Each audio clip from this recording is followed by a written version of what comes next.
السلام علیکم ورحمۃ اللہ وبرکاتہ۔ دوستوں، امید کرتا ہوں آپ خیریت سے ہوں گے۔ میں ہوں محمد مقصود قاسمی اور آپ دیکھ رہے ہیں باغ مدینہ یوٹیوب چینل۔ دوستوں، انسان کی فطرت میں قدرت نے خوشی کا جذبہ بالمقابل دیگر مخلوق قدر زیادہ رکھا ہے۔ اس لیے لوگوں کو چاہیے کہ خوشی کے لمحات تو آداب و رعایت کے ساتھ پر لطف بنائیں، لیکن ہمارے معاشرے میں ایک بری اور لعین چیز عام ہوتی جا رہی ہے، یوم سسرال کے نام سے۔ اس یوم کو ابھی ماضی قریب میں ہی شہرت ملی ہے۔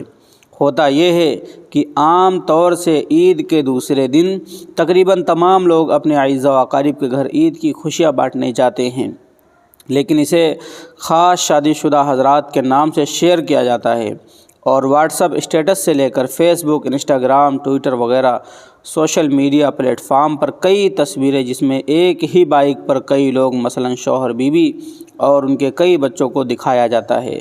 غیر شادی شدہ حضرات استہزاء کے ساتھ الٹے سیدھے کیپشن ڈال کر خوب شیئر کرتے ہیں اور ٹھٹھا بازی کرتے ہیں، حالانکہ یہ عمل کئی لحاظ سے افسوسناک ہے۔ اگر ملکی تناظر میں دیکھا جائے تو نوجوانوں کی یہ حرکت پوری قوم پر ایک سوالیہ نشان لگا دیتی ہے۔ اسلام مخالف ذہنیت رکھنے والی ایک بڑی تعداد ہی تصاویر کو اپنی گندی ذہنیت کا مظاہرہ کرتے ہوئے فحش و نازیبا کیپشن ڈال کر شیئر کرتے ہیں، پھر کمنٹ سیکشن میں موجودہ تبصروں کو پڑھ کر آنکھیں ڈبڈبا جاتی ہیں، اور بعض شدت پسند و مشتعل افراد یہ تصاویر قوم کو بدنام کرنے کے لیے استعمال میں لاتے ہیں، کیونکہ آج کل ملک کی انسانی آبادی دنیا کے دیگر ممالک کے مقابل سب سے زیادہ ہے، تو اس کا ذمہ دار وہ مسلمان ہی کو ٹھہرا رہے ہیں۔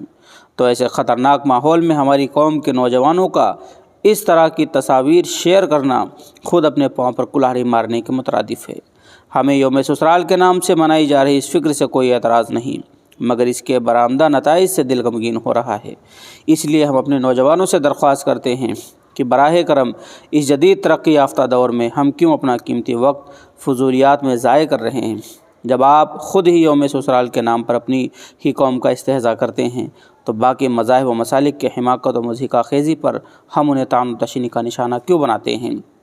خوشی منائیے، مگر جو اسلامی و شرعی آداب کی رعایت و پاسداری کرتے ہوئے، تاکہ اس کا بھی اجر آپ نام عمل میں لکھا جائے۔ امید ہے آپ اس طرح کی فضول چیزوں میں وقت و دماغ کو ضائع کرنے سے احتراز کریں گے انشاءاللہ العزیز۔ دوستو، یہ پوسٹ جاری کی گئی ہے اظفر منصور، مدیر ماہنامہ سراغ زندگی، لکھنؤ کی طرف سے، جو واقعتاً بہت ہی اچھی ہے۔ آج کل سب کے اسٹیٹس میں دیکھو، چاہے فیس بک ہو یا دوسرے کوئی سوشل میڈیا پلیٹ فارم ہیں، وہاں پر عجیب طریقے کی تصویریں لگائی جاتی ہیں اور شادی شدہ لوگوں کا ایک طریقے سے مذاق بنایا جاتا ہے، تو خدا کے واسطے ایسا نہ کریں۔ اب آپ حضرات کا اس کے متعلق کیا کہنا، نیچے کمنٹ کر دیجیے، اور پہلی بار چینل پر آئیں تو سبسکرائب بھی کر سکتے ہیں۔ چلیے دوستو، پھر ملتا ہوں انشاءاللہ جلدی کسی نئے ویڈیو میں کسی نئے ٹاپک کے ساتھ۔ السلام علیکم ورحمۃ اللہ وبرکاتہ۔